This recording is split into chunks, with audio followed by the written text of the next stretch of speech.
il existe une douleur silencieuse que beaucoup d'éveillés portent au fond de leur cœur. Une douleur que presque personne ne comprend et que rares sont ceux qui ont le courage d'exprimer. Car comment expliquer au monde que, après avoir enfin pris conscience, vu la vie plus clairement, expérimenté une paix intérieure qui semblait inaccessible, l'amour, cet amour qui auparavant animait tout, ne se manifeste tout simplement plus de la même manière? Comment dire à ses amis, à sa famille, au monde qu'on n'arrive plus à tomber amoureux comme avant? Que ce frisson dans le ventre s'est transformé en indifférence, que les jeux de séduction ont perdu de leur éclat et que l'enchantement des premiers échanges semble artificiel, forcé, trop construit. Ce n'est pas que l'amour soit mort en vous, bien au contraire. Il s'est tellement développé, tellement raffiné, tellement spiritualisé qu'il ne peut plus s'inscrire dans les moules superficiels que la plupart des gens acceptent encore comme suffisants. Et c'est là que commence la souffrance. Car l'éveil spirituel, bien qu'il apporte une perception plus claire de la réalité, vous éloigne également d'une partie essentielle de la vie en société, la façon dont nous nous connectons affectivement. Vous regardez autour de vous et vous voyez des gens tomber amoureux, entrer et sortir de relations à une vitesse qui vous enchantait auparavant et qui maintenant ne fait que vous dérouter, car vous n'êtes plus capable de jouer le jeu. Tu n'arrives plus à entretenir un flirt basé sur l'attente, les jeux, les idéalisations. Tu n'as plus la moindre envie de cacher tes vulnérabilités, de paraître plus intéressant que tu ne l'es réellement, d'entretenir une version édulcorée de toi-même juste pour conquérir quelqu'un, parce que tu as passé trop de temps à essayer de t'adapter à des endroits qui te serraient à l'intérieur. Et maintenant que vous vous êtes enfin trouvés, vous ne voulez plus vous perdre pour appartenir. Et ce type d'intégrité a un prix élevé, car dans la pratique, elle vous désavantage. La plupart des interactions romantiques sont encore fondées sur le besoin, le manque, les projections. Et ceux qui ont déjà traversé ce processus savent qu'il n'est pas possible de revenir en arrière. Vous ne pouvez plus prétendre ne pas percevoir le vide derrière un compliment, la tentative de combler un vide derrière un geste, l'anxiété déguisée en passion. Vous voyez clairement ce que l'autre ne voit même pas en lui-même. Et même s'il y a de la tendresse dans ce regard, même s'il y a de la compréhension, cela ne change rien au fait qu'il est difficile de vraiment se connecter avec quelqu'un qui cherche encore en vous quelque chose pour combler ses propres lacunes. Parce que vous n'êtes plus là par nécessité. Vous êtes là par choix. Vous ne voulez pas quelqu'un qui vous complète. Vous voulez quelqu'un qui déborde avec vous. Mais c'est rare, très rare. La plupart des gens sont encore à la recherche de validation, de distraction, de salut. Et quand ils vous trouvent, ils réalisent, même inconsciemment, que vous ne leur offrirez pas cela, que vous n'allez pas porter, ni combler, ni soutenir, que vous allez simplement être présent, entier, vrai. Et cela fait peur. Parce que les relations conventionnelles sont habituées à la danse de l'absence et de la présence, de la peur et de l'euphorie, du contrôle et de la fuite. Mais vous ne dansez plus ces chorégraphies. Tu marches, avec fermeté, avec transparence, avec silence, et le silence dérange. L'absence de petits jeux semble être un désintérêt. La paix intérieure semble être de la froideur. Ton indépendance émotionnelle est interprétée comme de la distance. Et tu es rejeté, ignoré, mal compris, comme si le problème venait de vous, comme si aimer avec lucidité était une erreur. Mais ce n'est pas le cas. L'erreur est de continuer à appeler amour ce qui naît de la peur de rester seul.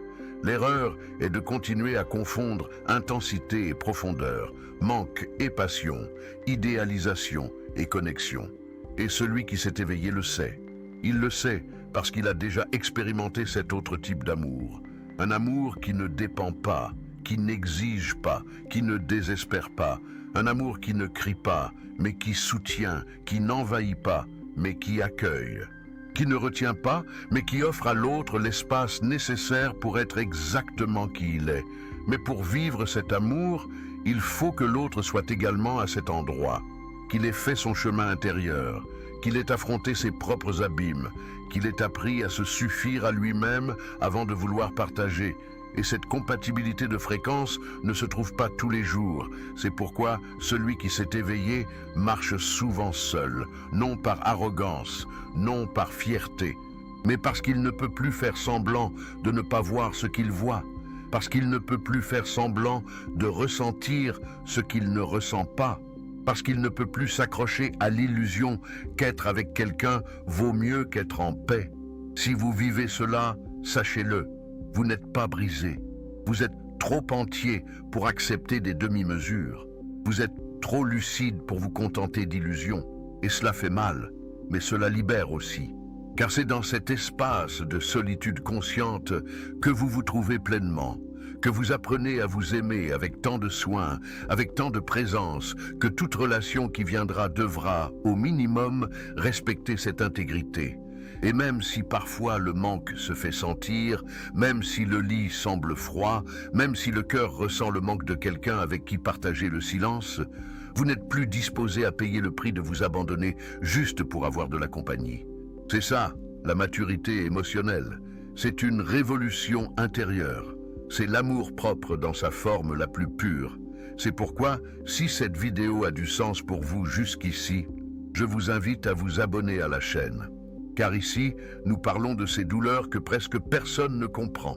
Ici, vous trouverez accueil, lucidité et, surtout, compagnie dans ce voyage silencieux vers l'éveil.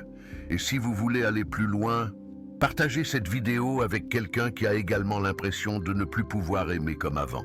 Cela pourrait l'aider plus que vous ne l'imaginez. Ce que beaucoup ne comprennent pas, c'est que le type d'amour que recherche la personne éveillée ne naît plus du manque, mais de l'abondance. Et cela change tout. Car lorsqu'une personne ne cherche plus à combler un vide, elle n'est plus disposée à accepter des miettes émotionnelles, ni à négocier sa paix pour entretenir un récit romantique. Cette personne a traversé un processus silencieux et profond, celui de se regarder en face, de faire face à ses propres douleurs, d'accueillir les parties d'elle-même qui cherchaient auparavant à être sauvées par quelqu'un d'autre.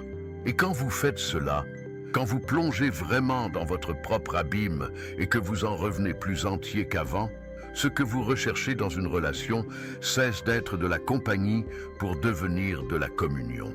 Une rencontre d'âmes qui ne s'assemblent pas par manque, mais qui dansent ensemble par choix.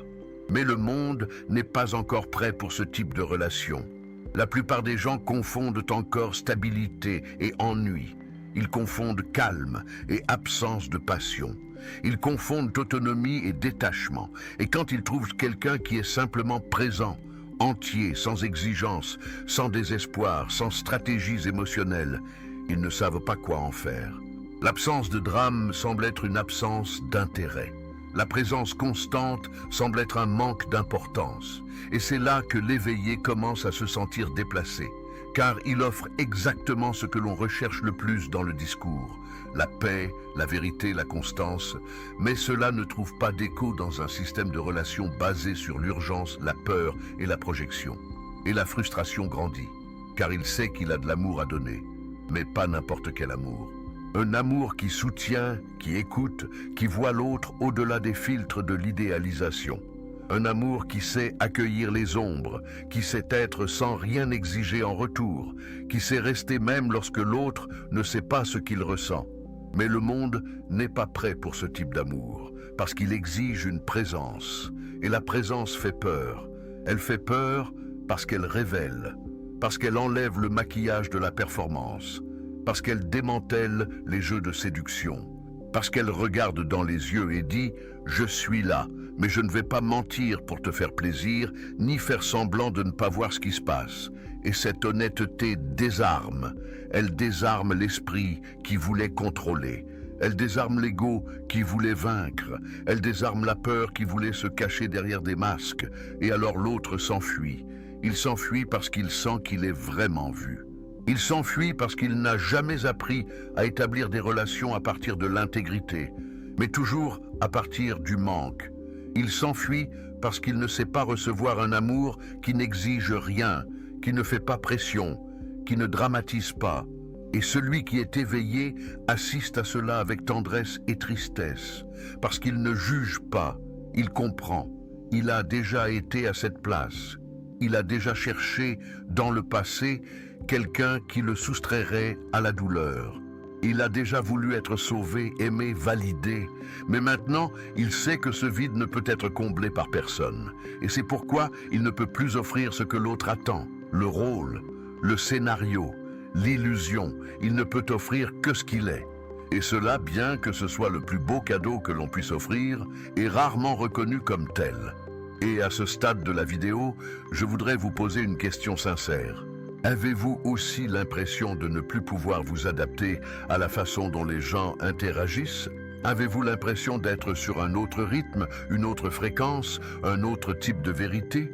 Si oui, commentez ci-dessous avec la phrase « Je ressens la même chose ». Écrivez-le. Vous pouvez copier-coller. Parfois, c'est tout ce dont nous avons besoin pour nous sentir moins seuls. Savoir qu'il y a quelqu'un de l'autre côté qui vit le même silence. Et votre courage de commenter peut toucher quelqu'un qui est silencieux depuis longtemps. Maintenant, revenons à notre sujet. Il y a quelque chose d'encore plus délicat dans tout cela. Celui qui est éveillé ne voit pas seulement les autres plus clairement, il se voit lui-même plus clairement. Il sait quand il se trompe lui-même. Il sait quand il force une connexion. Il sait quand il crée des attentes là où il n'y a pas de profondeur. Et pour cette raison, souvent, il s'éloigne avant même que l'autre ne s'en aperçoive. Parce qu'il sent déjà que cela ne sera pas réel. Il a déjà compris qu'il devra se rabaisser pour s'intégrer dans cette relation. Il sait déjà qu'il devra s'adapter à ce qu'on attend de lui. Et cela ne lui convient plus. Non pas parce qu'il se croit supérieur, mais parce qu'il respecte trop son propre processus pour se trahir à nouveau. Et cette honnêteté envers soi-même, bien que libératrice, est aussi solitaire. Car dans un monde où tout le monde essaie de plaire, d'appartenir, de séduire, de sauver les apparences, d'être quelqu'un que l'autre désire, quelqu'un qui décide simplement d'être lui-même, devient une menace. Et non pas parce qu'il impose quelque chose, mais justement parce qu'il n'impose rien. Il est simplement. Et cela expose à quel point l'autre essaie de paraître être. La présence de quelqu'un qui n'est pas pressé, qui n'essaie pas de conquérir, qui n'a pas besoin de vous, mais qui vous choisit, est presque insupportable pour ceux qui recherchent encore l'amour comme un besoin. Et cette incompatibilité de fréquence devient de plus en plus évidente. Il n'est plus possible de maintenir des liens basés sur le fantasme. Il n'est plus possible de se livrer à des jeux émotionnels juste pour ne pas être seul. Et cela conduit l'éveillé à un endroit très intime où il doit choisir entre continuer seul ou se trahir. Et de plus en plus, il choisit sa propre vérité, même si cela fait mal, même si cela saigne, même si cela prend du temps. Car après avoir goûté à la paix d'être entier, toute tentative de redevenir la moitié fait encore plus mal.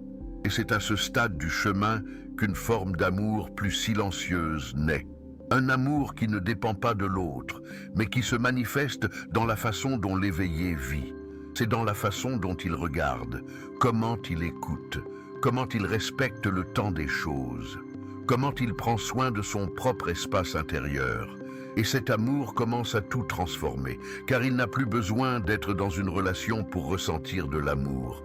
Il est devenu l'amour lui-même, pas dans le sens poétique et romantique que vendent les réseaux sociaux, mais dans le sens le plus brut, le plus profond, le plus vrai. Il n'a plus besoin de chercher chez l'autre ce qu'il a appris à nourrir en lui-même. Et cet état est rare, très rare, mais il existe. Et si vous êtes arrivé jusqu'ici, vous êtes peut-être déjà en train de vivre cet état, ou peut-être êtes-vous en chemin vers lui. Dans les deux cas, je tiens à vous rappeler, vous n'êtes pas seul, même si cela en a l'air, même si le monde dit le contraire, même si l'absence de réciprocité vous trouble, car dans ce silence qui ressemble à de la solitude, il y a une sagesse qui vous prépare à vivre quelque chose qui n'est pas encore arrivé. Et quand cela arrivera, vous serez prêt à le reconnaître. Non pas parce qu'il comblera un vide, mais parce qu'il débordera avec vous. Et cela change tout. Au fil du temps, et à mesure que l'éveil reste fidèle à lui-même, quelque chose de très subtil commence à se produire en lui. Cette douleur initiale de ne plus pouvoir s'adapter aux anciens modèles se transforme en une sorte de sérénité, Non pas parce que l'absence d'amour a cessé de faire mal, mais parce qu'il a compris que le véritable amour n'est pas quelque chose que l'on recherche avec anxiété, mais quelque chose que l'on s'autorise lorsque l'âme n'a plus besoin de prouver quoi que ce soit. Et alors, le vide qui semblait auparavant être de l'abandon devient un espace fertile. La solitude qui écrasait auparavant devient désormais un sol où la présence s'épanouit. L'absence d'un partenaire n'est plus considérée comme un échec, mais comme une préparation silencieuse à une rencontre qui ne peut avoir lieu que lorsque deux entités se reconnaissent. Et dans cet état, tout prend une autre texture. La nourriture a un autre goût. Le silence a une autre densité. Le quotidien devient contemplation. Et l'amour, auparavant projeté sur quelqu'un qui n'a peut-être jamais existé, se manifeste désormais dans les petits gestes qu'il offre à la vie, dans la façon dont il prend soin de ses propres émotions, dans le respect qu'il a pour ses propres limites, dans l'affection avec laquelle il traite son corps, son esprit, son âme, et même si le monde insiste sur le fait qu'il est seul, en lui, il n'y a plus de sentiment de manque, car il n'attend pas que quelqu'un le complète. Il suit simplement son chemin avec dignité, avec intégrité, avec humilité face à sa propre complexité. Et c'est précisément dans cet état que la possibilité d'un amour véritable devient réelle, car celui qui n'a pas besoin, mais qui choisit, aime librement, aime avec légèreté, aime avec vérité. Et si un jour cette rencontre se produit, elle ne sera pas le point de départ. Elle ne sera qu'un miroir de tout ce qui a déjà été conquis à l'intérieur. Mais si cette rencontre ne se produit pas, la vie continuera quand même à être pleine de beauté. Car celui qui s'est éveillé ne dépend plus de l'autre pour se sentir aimé. Il a déjà compris que l'amour qu'il recherchait tant n'est pas à l'extérieur. Il se trouve dans la façon dont il existe dans le monde. Et c'est pourquoi, même si cela fait parfois mal, il ne revient pas en arrière. Car revenir en arrière signifierait se trahir. Et il l'a déjà fait auparavant. Il s'est déjà annulé. Il s'est déjà caché. Il a déjà essayé de s'adapter à des histoires trop petites pour l'âme qui l'habite. Et maintenant, après tout ce qu'il a vécu, après tout ce qu'il a vu, il n'en peut plus. Il ne peut plus faire semblant de ne pas savoir. Il ne peut plus dire qu'il n'a rien vu. Il ne peut plus s'abandonner juste pour ne pas être abandonné. Et même si le chemin est encore semé de doutes, de silence, de nuits froides, il continue. À pas lents, mais ferme. Avec un cœur ouvert, mais sélectif. Avec toute son âme, mais réceptive. Car la maturité de l'amour ne consiste pas à trouver quelqu'un qui guérisse la douleur. Elle consiste à savoir que la douleur fait aussi partie du processus de guérison. Elle consiste à accepter que toutes les rencontres ne fleuriront pas, que toutes les connexions ne dureront pas, que toutes les histoires n'ont pas besoin d'être vécues jusqu'au bout pour avoir un sens. Et cette acceptation est libératrice, car elle enlève le poids de l'attente et rend la légèreté de la présence. Et quand cela se produit, quelque chose de nouveau commence à se dessiner en lui, une confiance silencieuse que la vie sait ce qu'elle fait, que chaque absence est aussi une protection, que chaque refus est aussi une direction, et que l'amour, cet amour rare, profond, sans jeu ni masque, arrivera s'il doit arriver. Et s'il n'arrive pas, ce n'est pas grave, car il est déjà arrivé en lui. Il est déjà là, battant, soutenant, réchauffant chaque pas. Et c'est peut-être le plus grand cadeau de tous, découvrir que le véritable amour n'a jamais été une question de trouver quelqu'un, mais de devenir quelqu'un capable de vivre avec présence, avec intégrité, avec vérité. Et cela, personne ne peut vous l'enlever. C'est pourquoi, si ce message a touché quelque chose en vous, si vous vous êtes reconnu dans ces mots, si vous avez senti qu'ils décrivent exactement ce que vous vivez en silence, je vous invite, très simplement et sincèrement, à vous abonner ici à la chaîne. Car ici, nous construisons ensemble un espace de conscience, d'accueil, de profondeur. Un espace où votre silence a sa place, où votre douleur est comprise, où votre chemin n'est pas jugé, mais respecté. Et si vous pensez que cette vidéo peut toucher quelqu'un d'autre, partagez-la. Peut-être sans le savoir, êtes-vous le pont entre ce que l'autre ressent et ce qu'il a besoin d'entendre. Car lorsque deux âmes éveillées se reconnaissent, ce n'est pas toujours avec des mots, parfois c'est juste avec une présence, et cela suffit.